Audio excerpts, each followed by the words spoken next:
There's a particular kind of invisibility that comes with being the youngest child in a family of overachievers. You become background noise, present but not particularly noticed, discussed but not particularly understood. I'd been invisible to my family for so long that I'd stopped trying to be seen. My older brother Christopher was a federal prosecutor in Manhattan, the kind who made headlines prosecuting white-collar criminals in corruption cases.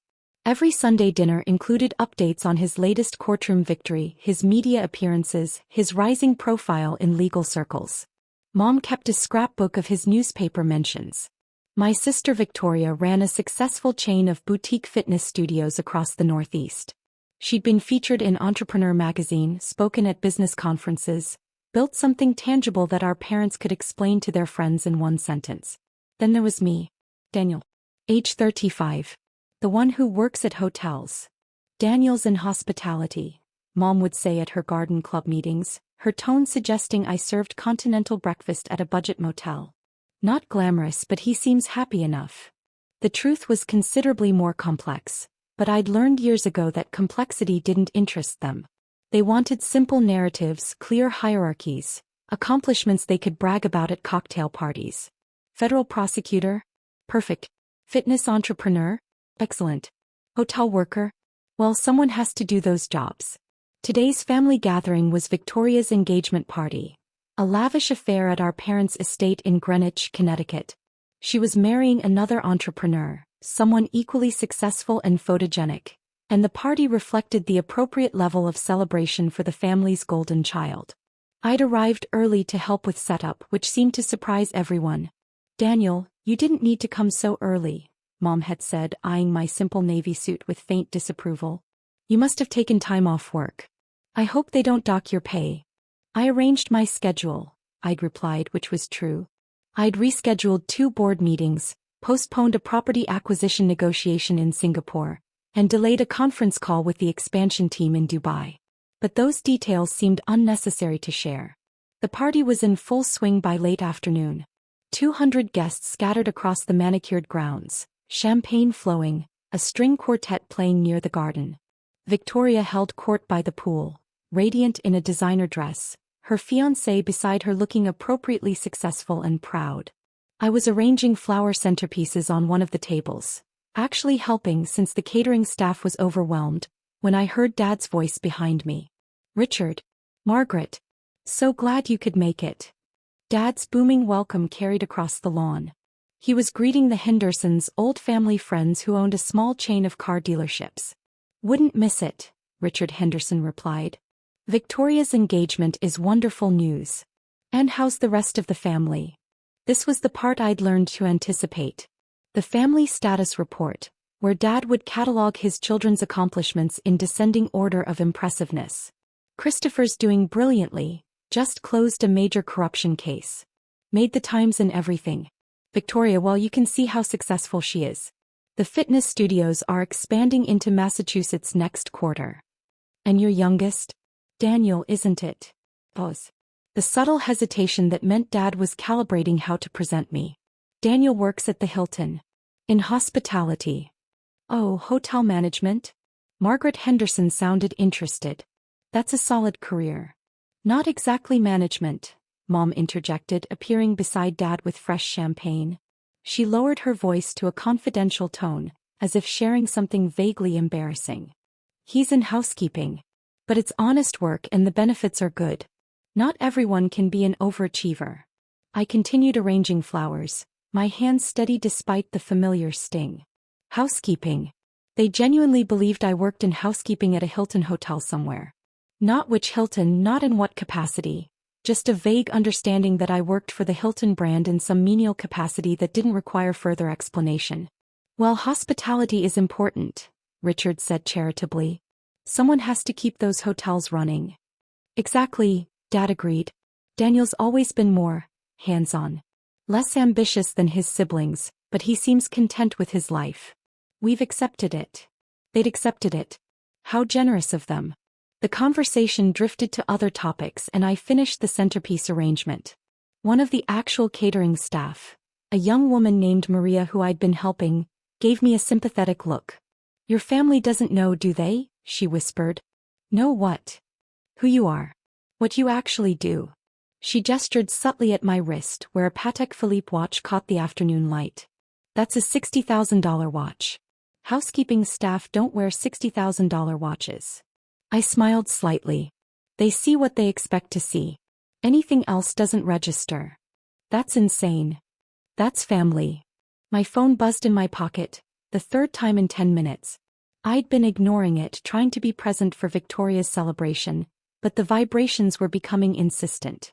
I pulled it out discreetly and glanced at the screen. 3 messages from Margaret Chin, my chief financial officer. Daniel, we need to finalize the London acquisition numbers before the board meeting. Can you review the updated projections? Also, the Wall Street Journal is running the profile tomorrow. They want a final quote from you about the expansion strategy. And the Dubai team needs approval on the construction timeline. They're waiting. I was typing a response when another message appeared. This one from James Rodriguez, my executive vice president of operations. Chairman, I know you're at a family event, but we have a situation in Tokyo. The regulatory approval hit a snag. The legal team needs guidance and the Japanese partners are getting nervous. Can you join a call? I sighed and glanced at my watch. The board meeting was scheduled for 5 p.m., in exactly 43 minutes. I'd planned to slip away quietly, take the helicopter from the nearby airfield, make it to Manhattan with time to spare. But the timing was getting tight. I was calculating logistics when Christopher appeared, martini in hand, his federal prosecutor confidence radiating like a force field. Daniel, actually helping the caterers? That's very hands-on of you. He wasn't being mean exactly. Just patronizing in the way that came naturally to him. Must be all that hospitality experience, right? Knowing how events work. Something like that. You know, if you're interested in advancing your career, I have a friend who works in hotel management. Real management, I mean. Corporate level. He might be able to get you an interview, help you move beyond the housekeeping thing. You're 35. Probably time to think about climbing the ladder. I continued straightening napkins. I appreciate the thought, but I'm pretty settled in my current position. Are you though? I mean, housekeeping is fine for someone starting out, but you've been doing it for what, 10 years now? Don't you want more? Leadership? Real responsibility? Before I could respond, Victoria swept over with her fiancé Marcus in tow. She looked radiant and slightly drunk, the perfect combination for an engagement party. Danny. My baby brother helping make my party perfect. You're so sweet. She kissed my cheek, leaving a lipstick mark. Marcus, this is Daniel. He's the practical one in the family. Works at a hotel, keeps his feet on the ground while the rest of us chase big careers. Marcus shook my hand with the firm grip of someone trying to establish dominance. Hotel work, huh? That's solid. Not flashy but steady. Respect. Thanks, I said, because what else was there to say? You should talk to my cousin, Marcus continued, warming to his subject. He's in hospitality management consulting. Makes serious money helping hotels optimize operations. If you're interested in breaking out of housekeeping, he could give you some pointers. Maybe help you transition into a real career path. My phone buzzed again. Margaret, Daniel, we really need you. The board is assembling early. Some concerns about the Tokyo situation that require chairman input. I glanced at the time. 4:23 p.m. I needed to leave in the next 10 minutes or I'd be late, and being late to my own board meeting would raise questions I didn't want to answer. I actually need to head out soon, I said, pulling my keys from my pocket. Work thing. Victoria laughed. Work thing? On a Sunday? What, is there an emergency with the towels? Christopher chuckled. Maybe someone important checked in and they need extra housekeeping staff. Daniel to the rescue. They were all laughing now, not cruelly but with the casual dismissiveness of people who genuinely believed I was beneath them professionally. Mom and Dad had drifted over, drawn by the laughter. What's so funny? Mom asked. Daniel has to leave for a work emergency, Victoria explained, still giggling. Apparently the Hilton needs him urgently. On a Sunday? Dad frowned. That's inconsiderate of them. You should stand up for yourself, Daniel. Don't let them take advantage just because you're in a support role. I really do need to go, I said, checking my watch again. 4:25 p.m. Getting tight. What kind of emergency could housekeeping possibly have? Marcus asked, genuinely curious. Like, is someone important checking in? A VIP who needs their room prepped. Before I could answer, I heard rapid footsteps on the flagstone path. I turned to see Margaret Chin speed walking across the lawn in a business suit and heels, her expression tense but professional. She was carrying her tablet and looked slightly out of breath. This was not good. Margaret knew I was at a family event. She wouldn't have come in person unless something was genuinely critical. "Mr. Chairman," she said as she approached, her voice carrying across the suddenly quiet section of lawn. "I apologize for interrupting, but the board meeting starts in 5 minutes and we have several urgent matters that require your immediate attention before we convene." The silence that followed was profound. Mom's champagne glass stopped halfway to her lips. Dad's expression froze mid-smile. Christopher's martini actually tilted dangerously, nearly spilling. Victoria made a small choking sound. Marcus's face went through several interesting color changes. "Chairman." Dad's voice was barely above a whisper. "What does she mean, Chairman?" Margaret finally seemed to notice that she'd walked into something. She looked at me, then at my family, then back at me. "Oh. Do they not know?" "Know what?" Mom asked, her voice rising. "Daniel, what is she talking about? Why is she calling you Chairman?" I took a breath. Years of careful privacy, of letting them believe what they wanted to believe, ending in this moment on Victoria's engagement party lawn because my CFO needed urgent decisions about a multi-billion-dollar acquisition. "Margaret Chin, meet my family." "Family, this is Margaret Chin. She's the Chief Financial Officer of Cascade Global Hospitality Group." Cascade Global? Christopher's prosecutor brain was already working, connecting dots. The hotel conglomerate? They own like 20 different brands worldwide. 23 brands actually, Margaret corrected. Across 47 countries. 387 properties. We're the third largest hospitality group in the world by revenue. What does that have to do with Daniel? Victoria asked, her voice small. Margaret looked at me, silently asking permission. I nodded. Daniel is the founder and chairman of the board, she explained. He built the company from the ground up over the past 12 years. Started with a single boutique hotel in Boston, expanded through strategic acquisitions and organic growth. He's been chairman and CEO for the past 8 years, though he transitioned the CEO role to operational leadership 2 years ago to focus on expansion strategy. The silence was so complete I could hear the string quartet from across the lawn, now playing something Mozart that felt absurdly inappropriate for the moment. But he works in housekeeping, Mom said weakly. At a Hilton. He said he works at the Hilton. I said I work in hospitality, I corrected gently. You decided that meant housekeeping at a Hilton. I never actually specified. Cascade owns the Hilton brand? Dad asked, his face pale. No, Margaret said. We're a separate entity. Though we are in acquisition talks with Hilton International about purchasing several of their European properties. That's actually one of the items on today's board agenda. Marcus had found his voice. You're buying Hilton properties? As in multiple hotels. How much money are we talking about? The European portfolio we're discussing is valued at approximately 2.3 billion euros, Margaret said matter-of-factly. Though we're negotiating down. Daniel thinks we can close at 2.1.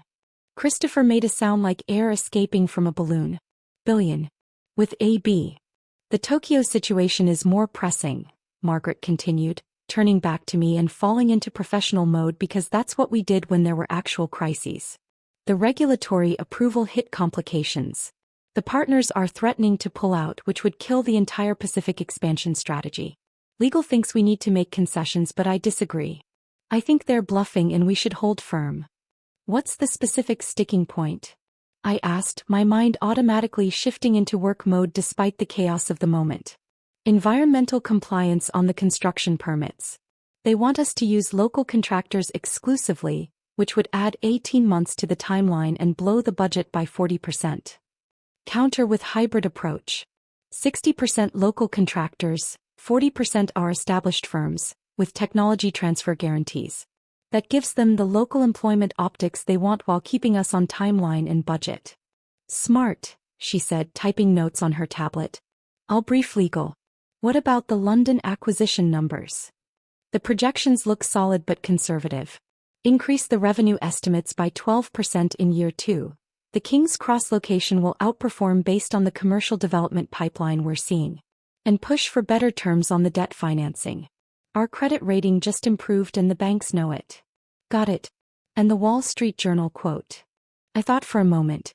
Something about strategic growth in emerging markets while strengthening presence in traditional strongholds. The usual expansion strategy messaging. Have PR draft options and I'll review during the helicopter ride. Helicopter. Victoria's voice cracked. You have a helicopter? Company helicopter, I clarified. Shared asset. More efficient than fighting Manhattan traffic for board meetings. Dad had sat down heavily on a nearby chair.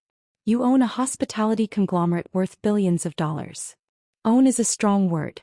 I'm the majority shareholder and chairman, but we have institutional investors, private equity partners, the usual structure for a company our size. How big?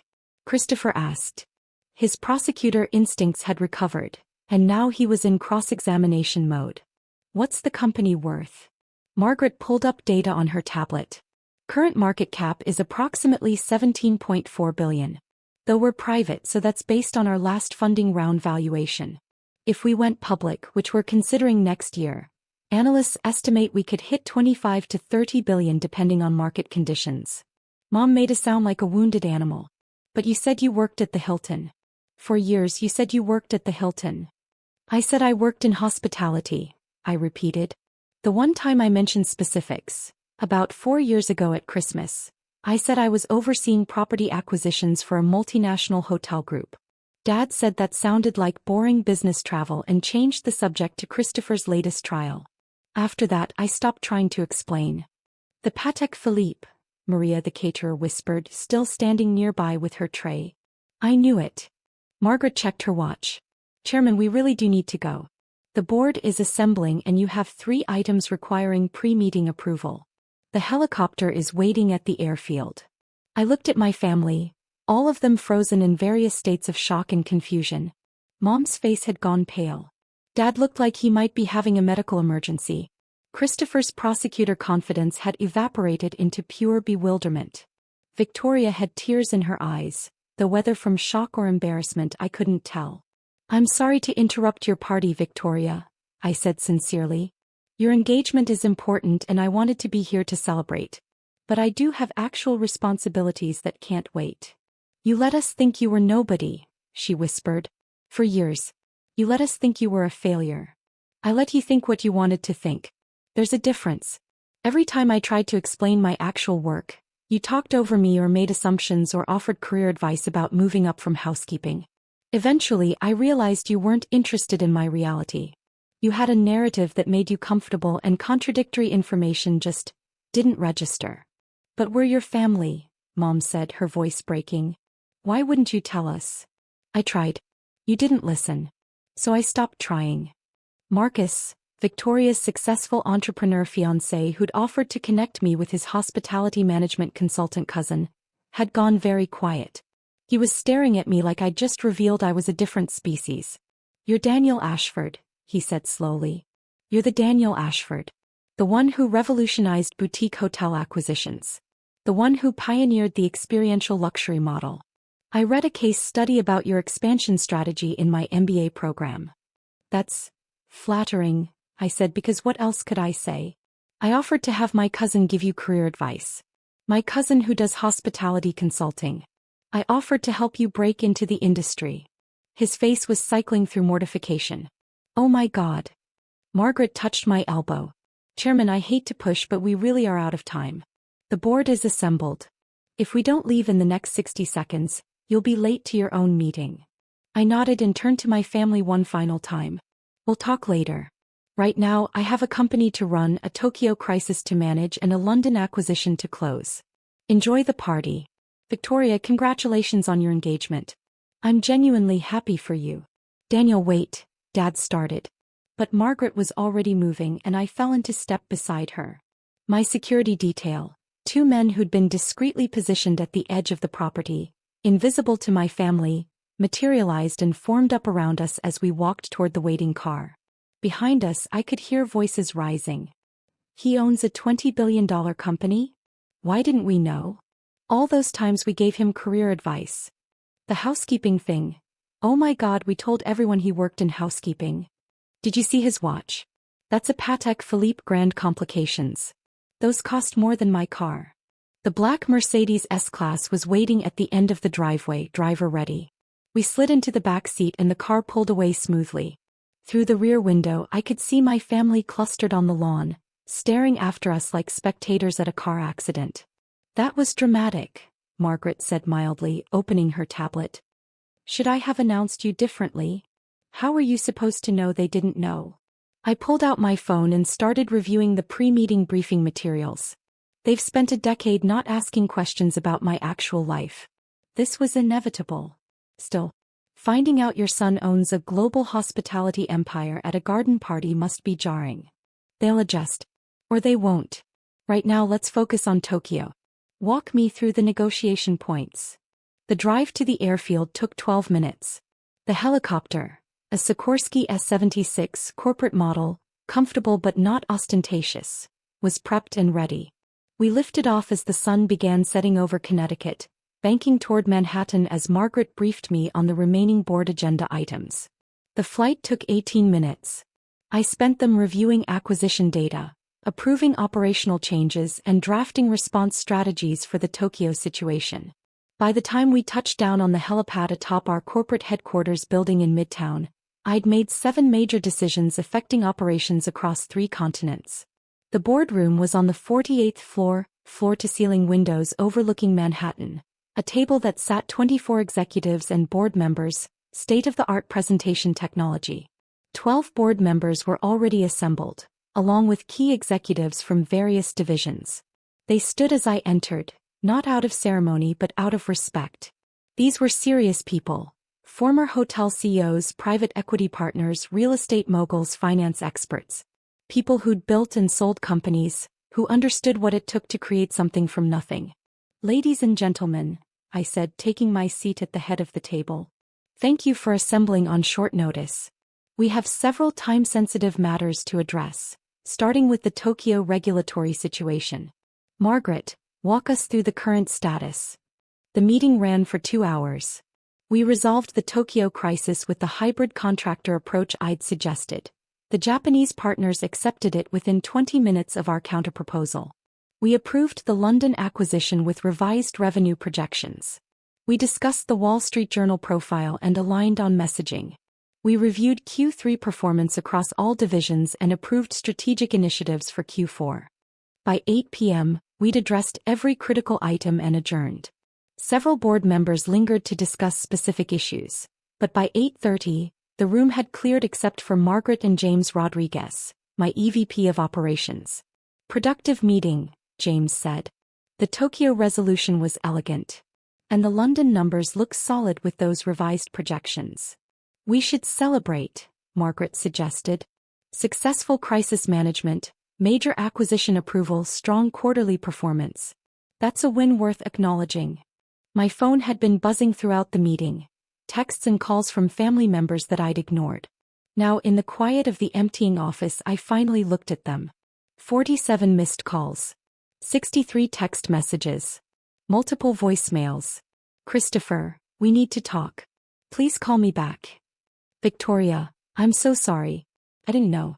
Nobody knew. Why didn't you tell us? Mom, Daniel please. We feel terrible. We had no idea. Please call us. Dad, son, I owe you an apology. Several apologies. Can we talk? Even Marcus, Victoria's fiancé, Mr. Ashford, I apologize for my comments. I had no idea who you were. Please accept my sincere apologies. I stared at the messages for a long moment, feeling nothing in particular. Not anger, not satisfaction, not vindication. Just a sort of tired inevitability. Your family? Margaret asked quietly. Realizing they've spent a decade being wrong about me. Processing. Panicking. Are you going to call them back? Eventually. Not tonight. James checked his watch. It's Sunday night and we've been in crisis mode all day. You should go home. Get some rest. The family stuff will still be there tomorrow. He was right, of course. But home was a penthouse apartment in Tribeca that my family had never visited, that they'd assumed was a small rental when I'd mentioned living in Manhattan. Going home meant being alone with the fallout of a revelation I'd never intended to make. "I think I'll stay and work for a while," I said. "Still have some things to catch up on." Margaret and James exchanged glances, the kind of look that said they understood what I really meant. That I was avoiding, processing, not ready to deal with the personal chaos. "Don't stay too late," Margaret said gently. "Even chairmen need sleep." They left and I was alone in the silent office. Through the windows, Manhattan glittered below. Millions of lights, millions of lives. A city that never stopped moving. Somewhere out there in Connecticut, my family was probably still talking about me, about the revelation, about how they'd missed something so fundamental about my life. But here, in this quiet office overlooking the city, I was just Daniel Ashford. Chairman of a company I'd built from nothing. A person they'd never bothered to know. My phone buzzed one more time. Text from Christopher. "I spent 10 years giving you career advice. I told the chairman of a multi-billion-dollar company that he should be more ambitious. I'm never going to forgive myself for this." I stared at the message for a long moment, then typed a response. "You gave me advice based on who you thought I was. That says more about your assumptions than my reality. We'll talk when I'm ready." "Not tonight." I sent it and silenced my phone. Tomorrow I'd deal with family. Tomorrow I'd have the uncomfortable conversations and accept the awkward apologies and try to rebuild something honest from years of misunderstanding. But tonight I had work to do. A company to run. Decisions to make. A life they'd never understood and probably never would. I pulled up the Q4 strategic planning documents and got to work. The family drama could wait. The actual job, the one they'd dismissed as housekeeping, came first.